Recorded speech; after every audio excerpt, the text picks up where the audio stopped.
नमस्कार, शालिनी क्विक रेसिपीमध्ये आपलं सगळ्यांचं स्वागत आहे. आज मी आपल्यासाठी घेऊन आलेली आहे आंबाडीच्या फुलाची चटणी. हे बघा, असे आंबाडीचे फुलं आहे लाल. हे आपल्याला बाजारात सहज मिळून जातात आणि हा सीझन असतो त्यावेळेस तर असतातच असतात. तर अशी आता आंबाडीची भाजी आपण चटणी करून घेणार आहोत. तर त्यासाठी हे आंबाडीचे फुलं हे बघा असे पूर्ण काढून घ्यायचे आपल्याला. त्याच्यावरच्या पाकळ्या पूर्ण काढून घ्यायच्या आणि हे आतमध्ये जो ते दिसत आहे तुम्हाला, हे बघा अशा पाकळ्या पूर्ण काढून घ्यायच्या आपल्याला. आणि पूर्ण पाकळ्या काढल्यानंतर हे बघा पूर्ण शिलून घ्यायचे आहे आपल्याला आणि हे छान धुवून टाकायच्या. आणि हे आतमध्ये जे आता तुम्हाला दिसत आहे त्यामध्ये आंबाडी असतं, म्हणजे जसे आपले बी असते आंबाडीचे तसे असते. ते वाळवून तुम्ही त्याच्यातले आंबाडीचे बी काढू शकता आणि त्याचे पण झाड लावू शकता. तर आता हे सगळं आपण पूर्ण स्वच्छ निवडून घेतलेलं आहे. हे बघा प्रत्येक पाकळी आणि धुवून पण घेतले आहे. आता त्यासाठी तिखट, मीठ आणि हळद आहे, ही साखर आहे, तुम्ही गूळ पण टाकू शकता. आणि हा लसणाच्या पाकळ्या होत्या त्या बारीक करून घेतल्या मी, त्याचे कुटके. आणि ह्या 3 ते 4 लसणाच्या पाकळ्या आहे, ती जिरा आहे आणि आपल्याला हे बारीक करून घ्यायचं आहे सगळं, आणि ते पण जिरं आहे. तर आता हे आपण सगळं मिक्सरला लावून घेणार आहोत. तर यासाठी आपण आता पहिले हे पाकळ्या ज्या आहे त्या धुवून घेतलेल्या होत्या मी, त्या पूर्ण मिक्सरच्या भांड्यात टाकून घ्यायच्या आहे आपल्याला. आणि आता त्यानंतर हा लसण आणि जिरं आहे हे टाकून घ्यायचं आहे.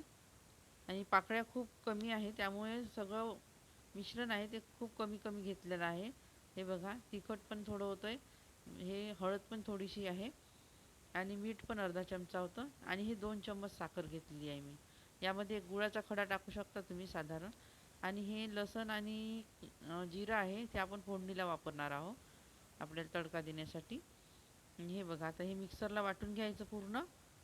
मिक्सरला वाटल्यानंतर हे बघा बारीक झाल्यानंतर अशी बारीक करून घ्यायची आहे आपल्याला पूर्ण मिक्सरमध्ये. आणि आता या आपण चटणीला तडका देणार आहोत. तर त्यासाठी आता आपण गॅसकडे जाणार आहोत. तर हे चटणी पूर्ण आपण आता अशी बारीक झाल्यानंतर काढून घ्यायची. जर तुम्ही गुळाची करत असाल तर तुम्ही गूळ पण टाकू शकता. आता माझ्याकडे गूळ नसल्यामुळे मी साखर टाकली. आणि व्हिडिओ आवडत असल्यास लाईक, शेअर आणि सबस्क्राईब करत चला. हे बघा आता गॅसकडे जाऊ आपण आणि आता याला तडका मारू आपण. आता हे तडक्याचं भांडं आहे माझं, मी हे ठेवलं आहे गॅसवर. आणि यामध्ये आपण थोडं तेल टाकून घेणार आहोत, कारण का ही जी चटणी आहे ती खूप कमी झालेली आहे. आणि थोडं तेल टाकून घ्यायचं आता आपल्याला. आणि यामध्ये आता हे लसण जो बारीक बारीक तुकडे करून घेतलेले आहे तो पहिले टाकून घ्यायचा. जिरं टाकायचं नाही, नाहीतर जळून जाईल ते.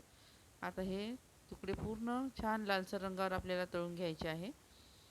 आणि पूर्ण लालसर जर झाले की त्याच्यानंतर गॅस बंद करून घ्यायचा आपल्याला. आणि मग जिरं टाकायचं आहे आपल्याला. तर हे बघा चांगले हे बारीक तुकडे पूर्ण आपण लालसर रंगावर होऊ द्यायचे. एकदम काळे पण होऊ द्यायचे नाही, नाहीतर ते कडू लागतात. तर आता आपण गॅस बंद करून घेऊ, कारण का तेल खूप गरम असते तर नंतर ते लाल होण्यास मदत होते. आता आपण जिरं टाकून घेऊ आणि जिरं पण छान तडतडलं. आणि हे असं गरम तेल आता आपण आपल्या ह्या चटणीवर टाकून घेणार आहोत. हे बघा या चटणीवर असा पूर्ण तडका टाकून घ्यायचा आहे आपल्याला. आणि छान आता मिक्स करून घ्यायची आपले चम्मचच्या साहाय्याने पूर्ण. हे बघा तडका पूर्ण मिक्स करून घ्यायचा असा. आणि ही आंबाडीची चटणी खूप छान लागते खायला. अशी करून बघा माझ्या पद्धतीने तुम्ही. आणि हे बघा राहिलेलं पूर्ण तडका मी टाकून दिला यामध्ये.